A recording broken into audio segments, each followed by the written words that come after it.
नमस्कार, बहुत बहुत स्वागत है आपका न्यूज 24 के इस खास पेशकश में। आपके साथ मैं हूं अभिलाषा पाठक और आज स्टूडियो में हमारे साथ मौजूद हैं पंडित डीपी शास्त्री और साथ ही कृष्ण के जन्मोत्सव को मनाने के लिए जगह जगह से हमारे साथ हमारे सहयोगी जुड़ेंगे। आपको दिल्ली की तस्वीर दिखाएंगे, साथ ही कानपुर की। दोनों ही इस्कॉन टेम्पल्स में हमारे सहयोगी मौजूद हैं और साथ ही हम चलेंगे मथुरा बांके बिहारी मंदिर की सीधी तस्वीरें आपको दिखाएंगे। देश ही नहीं पूरी दुनिया में, और आज कृष्ण जन्माष्टमी है तो देश ही नहीं पूरी दुनिया में जन्मोत्सव की धूम है। हर तरफ भगवान कृष्ण का जन्मोत्सव पूरे धूमधाम से मनाया जा रहा है और अगले 2 घंटे में हम भगवान श्री कृष्ण से जुड़े कई रहस्यों को आपको दिखाएंगे। आपको देश भर के श्री कृष्ण मंदिरों में ले चलेंगे और दिखाएंगे कि इस बार किस तरह से मनाया जा रहा है नंद गोपाल का जन्मदिन। आपको मथुरा में श्री कृष्ण जन्मभूमि के भी दर्शन हम कराने वाले हैं। साथ ही कानपुर ले चलेंगे, दिखाएंगे कि इस्कॉन मंदिर में किस तरह से मनाया जा रहा है भगवान श्री कृष्ण का जन्मदिन। हमारे साथ धर्म के जानकार भी जुड़ेंगे और हमारे तीनों संवाददाता स्क्रीन पर आपको नजर आ रहे हैं, मौजूद हैं कानपुर में, दिल्ली में और मथुरा में। मानस हैं हमारे साथ कानपुर से, दिव्या अग्रवाल हमारे साथ दिल्ली के इस्कॉन टेम्पल से जुड़ रही हैं और विपनेश हमारे साथ जुड़ रही हैं मथुरा से। सबसे पहले हम पंडित जी यहाँ पर मौजूद हैं और उनसे हम समझेंगे रहस्यों को, श्री कृष्ण जन्म के रहस्यों को। लेकिन आज के इस खास कार्यक्रम में जो अहम बातें हम आपको बताने वाले हैं वो श्री कृष्ण की भक्ति से लबरेज है। शुरुआत श्री कृष्ण की द्वारका से हम करेंगे, जहां पर भगवान कृष्ण ने अपने हाथों से जिस शहर को बसाया, जिस नगरी को बसाया, और क्या वहां पर मौजूद हैं ऐसे अवशेष जो अब समुद्र में समा गई हैं। कैसी थी 550 साल पहले ही द्वारका, और क्या द्वारिका के सबूत आज भी मौजूद हैं। देखिए इस रिपोर्ट में।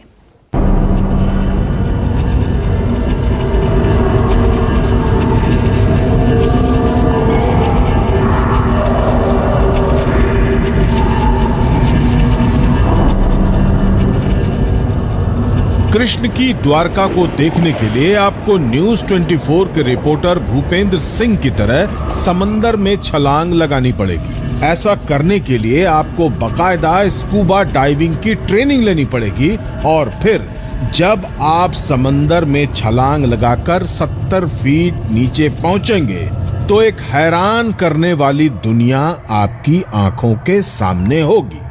आपके आसपास तरह तरह के समुद्री जिंदगानी तो होगी, लेकिन वो सबूत भी होगा जिसमें दावा होता है कि ये द्वारका है।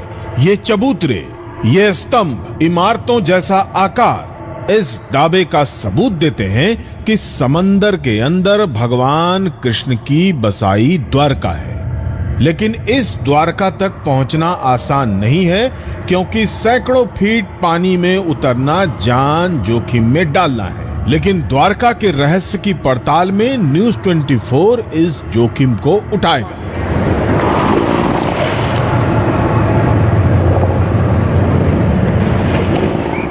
आपकी जानकारी के लिए बता दें कि 1980 और 2000 के दशक में भारत सरकार की देखरेख में आर्कियोलॉजिकल सर्वे ऑफ इंडिया और समुद्री विज्ञान संस्थान के साथ साथ कई संगठनों ने द्वारका के पास समुद्र के भीतर खोज की, पड़ताल की। अनुसंधान करने वालों से जब ये सवाल पूछा गया कि समुद्र के भीतर मिले अवशेषों और धर्म ग्रंथों में बताए गए द्वारका में क्या कोई अंतर है, तो जवाब चौंकाने वाला था। अनुसंधान करने वालों ने बताया कि दोनों द्वारका एक जैसी हैं। अब सवाल उठता है कि क्या द्वारका को लेकर ऐसे जवाब पर आंख मूंद कर विश्वास किया जा सकता है। इसी को समझने के लिए न्यूज 24 की टीम अहमदाबाद से द्वारका रवाना होती है।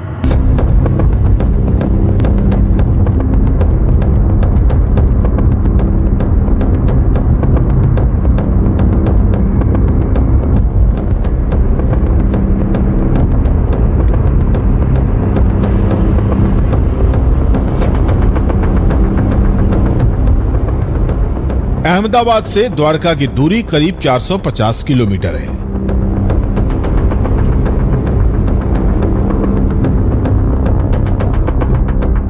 द्वारका के आसपास मौजूद रहस्य को समझने के लिए हम कृष्ण नगरी की तरफ बढ़ते हैं।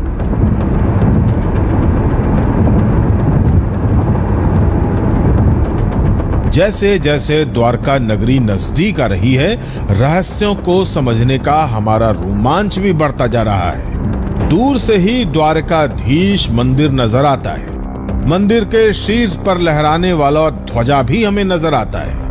इन सब के बीच हमारी टीम द्वारका की पावन धरती पर कदम रखती है।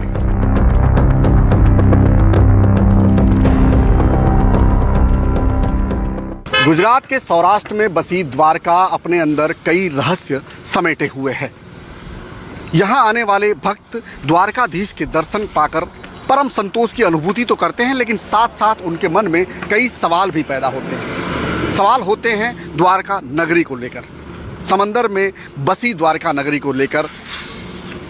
सवाल होते हैं कि क्या द्वारका नगरी को खुद भगवान ने अपनी लीला खत्म होने के बाद, अपनी जीवन लीला खत्म होने के बाद नष्ट कर दिया था? क्या किसी समुद्री सुनामी ने द्वारका नगरी को निगल लिया था? क्या किसी दुश्मनों ने द्वारका नगरी को तबाह कर दिया था? क्या किसी आसमानी ताकत ने द्वारका नगरी को नष्ट कर दिया था? ऐसे कई सवाल हैं जिनका जवाब ढूंढने के लिए आज न्यूज़ 24 की टीम द्वारका पहुंची है। तो चलिए ढूंढते हैं इन तमाम सवालों के जवाब, इन तमाम रहस्यों से उठाते हैं पर्दा। द्वारका वो धरती है जहां भगवान कृष्ण को मोक्ष मिला, यानी भगवान ने अपने प्राण त्यागे। ये कहानी क्या है, थोड़ी देर में आपको बताएंगे, लेकिन हमारी असल दिलचस्पी तो समंदर के अंदर मौजूद द्वारका को देखने की है। हम थोड़े से इंतजार के बाद समंदर के अंदर आपको ले जाएंगे। जय द्वारकाधीश। द्वारकाधीश जो द्वारका में बने हुए द्वारकाधीश मंदिर में विराजे हैं, वो द्वारकाधीश जो समंदर की गहराइयों में कई रहस्यों को समेटे हुए मौजूद हैं। द्वारका पहुंचते ही कई किलोमीटर दूर से दिखाई देने वाली 52 गज की ये ध्वजा आसमान को चीरकर सनातन धर्म का बखान करते हुए निमंत्रण देती है आपको एक अद्भुत, अकल्पनीय, अनदेखे, अनसुने कृष्ण के दर्शन का। द्वारका समुद्र के किनारे अरब सागर के मुहाने पर बसा है। द्वारकाधीश मंदिर से टकराती लहरें श्रद्धालुओं को आमंत्रित करती हैं कि आप एक बार इस पावन धरती पर जरूर आएं।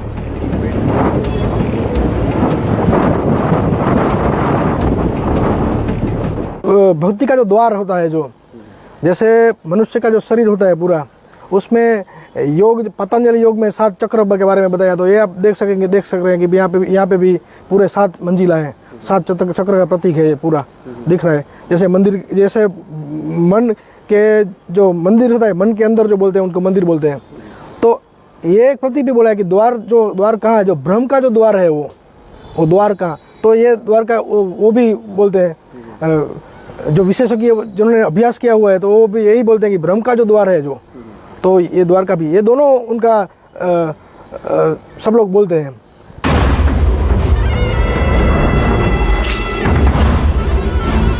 द्वारका के आकर्षण को समझकर हमारी टीम सीधे द्वारकाधीश मंदिर की तरफ बढ़ती है। मंदिर के बाहर बड़ा सा तोरण द्वार आपका स्वागत करता है। मंदिर के भीतर श्रद्धालुओं की भीड़ है। द्वारकाधीश के दर्शन करने के बाद हम बाहर आते हैं।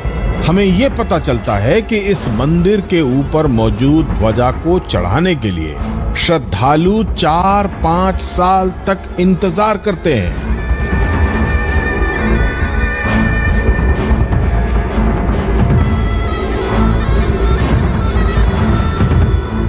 द्वारकाधीश मंदिर के छत्र पर लहराती हुई और भक्तों का स्वागत करती हुई 52 गज की ये ध्वजा का अपना अलग ही महत्व है, उसकी अपनी एक अलग ही महिमा है, उसका रहस्य है। कहा जाता है कि ये ध्वजा 27 नक्षत्र, 12 राशियां, 9 ग्रह और 4 दिशाओं का मंगल योग है। इस ध्वजा की महिमा का अंदाज़ा आप इसी बात से लगा सकते हैं कि इस ध्वजा को चढ़ाने के लिए यहाँ पर आने वाले श्रद्धालु 4 से 5 साल तक का इंतज़ार करने को भी तैयार रहते हैं।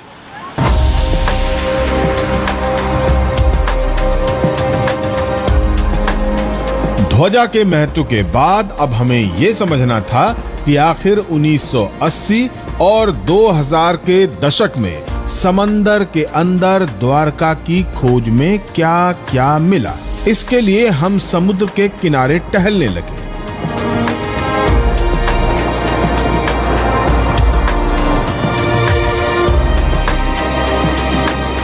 यही हमारी मुलाकात कृष्ण भक्त और समुद्र के अंदर अनुसंधान करने वाली टीम के सदस्य परेश ताड़िया से हुई। इन्होंने जो खुलासा किया वो बहुत चौंकाने वाला था। आर्कियोलॉजिकल डिपार्टमेंट को अकेले समुद्र में से अवशेष नहीं मिले हैं, गोगा की खाड़ी से भी अवशेष मिले, कच्छ में धोलावीरा है वहां से भी द्वारका के अवशेष मिले, इवन सूरत के समुद्र से भी जो दीवार मिली है वही दीवार बेट द्वारका के समुद्र से भी मिली। सेम मटेरियल है, सेम हाइट है, सारी चीजें एक ही है। यानी जो सूरत के समुद्र से दीवार मिली वही दीवार बेट द्वारका से भी मिली है। तो सूरत की खाड़ी समुद्र से जो दीवार मिली है उनको भी यही आर्कियोलॉजिकल मानती है कि द्वारका कोई इतना छोटा शहर नहीं था, द्वारका बहुत बड़ा स्टेट था। परेश की बातों पर यकीन करें तो महाभारत कालीन द्वारका यानी आज से करीब 5500 साल पहले वाली द्वारका का विस्तार काफी अधिक था। ये मौजूदा द्वारका से पूरब में सूरत शहर तक और फिर बेट द्वारिका तक फैला था। इतना विस्तार वाला भगवान कृष्ण का बसाया शहर ही पूरा का पूरा समंदर में समा गया।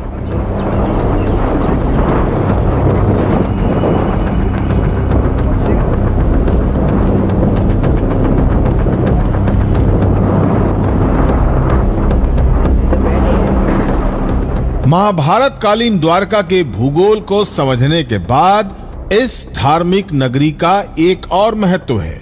यहां से थोड़ी ही दूरी पर ज्योतिर्लिंग भी मौजूद है।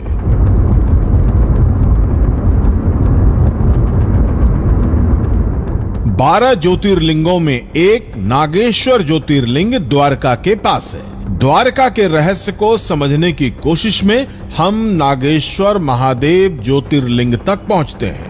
भगवान शिव की विशाल प्रतिमा दूर से ही मंदिर का रास्ता बताती है। थोड़ी दूर चलकर हम मंदिर में दाखिल होते हैं।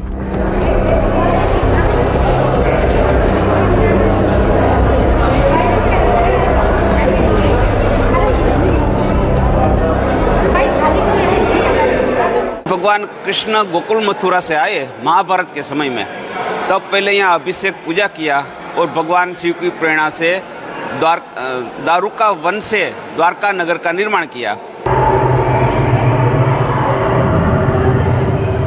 गुजरात में सोमनाथ के अलावा नागेश्वर भी ज्योतिर्लिंग धाम है। नागेश्वर महादेव के दर्शन और पूजा के बाद हम द्वारका के एक और रहस्य से उलझते हैं। यहाँ से 5 किलोमीटर की दूरी पर गोपी तालाब है, समुद्र के किनारे तालाब। ये रहस्य बड़ा अजीब है।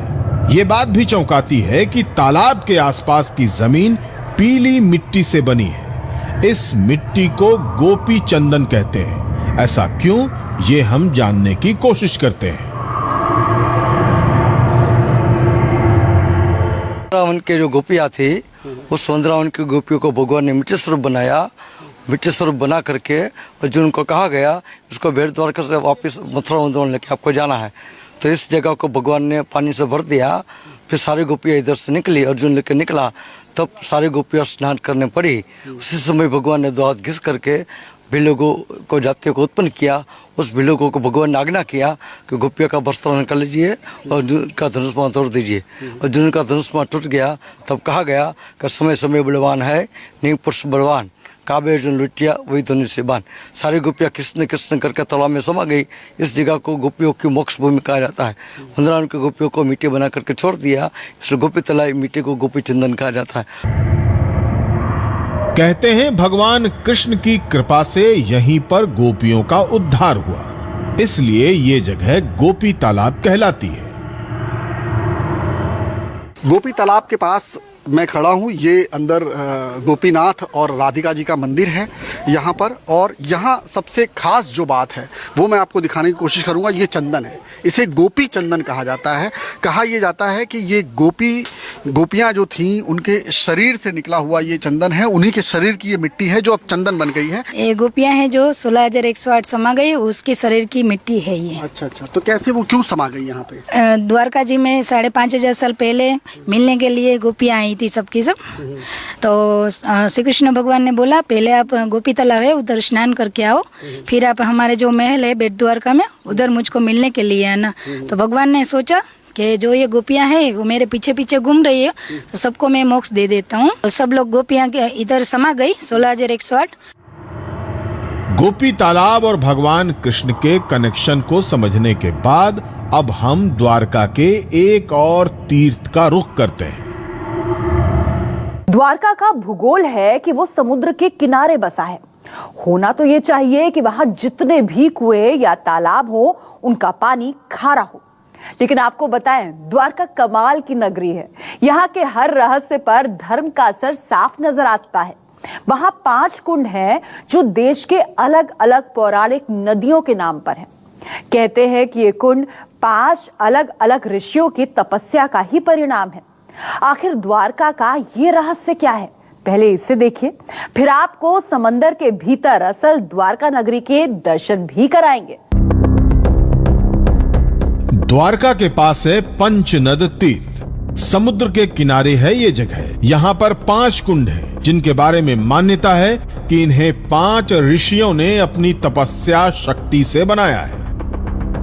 समंदर के नीचे बसी हुई द्वारिका का रहस्य जितना गूढ़ है उतना ही गूढ़ रहस्य है यहाँ मौजूद 5 कुंडों का। पहला कुंड आपको यहाँ पर दिखाई दे रहा है, और इसके अलावा यहाँ पर अगर आप देखेंगे तो अलग अलग कुंड जो हैं इसी तरह से मौजूद हैं। कहा यह जाता है कि ये 5 कुंड जो हैं 5 अलग अलग नदियों का पानी है, और इन तमाम नदियों का जो पानी है वो स्वाद में भी बिल्कुल अलग है। हम सबसे पहले जामवंती कुंड की तरफ जाते हैं। यहाँ एक व्यक्ति बाल्टी से कुएं का पानी निकाल रहा है। कहा जाता है ये पानी खारा नहीं बल्कि मीठा है। तो द्वारका के रहस्य को हमने आपको दिखाया। कृष्ण जैसे लीलाधारी हैं वैसा ही उनका बसाया हुआ शहर द्वारका भी था, इस रिपोर्ट में आपने देखा। हमारे साथ स्पिरिचुअल गुरु पवन सिन्हा भी जुड़ेंगे, लेकिन एक छोटे से ब्रेक के लिए हम रुक रहे हैं। कान्हा कॉन्क्लेव जारी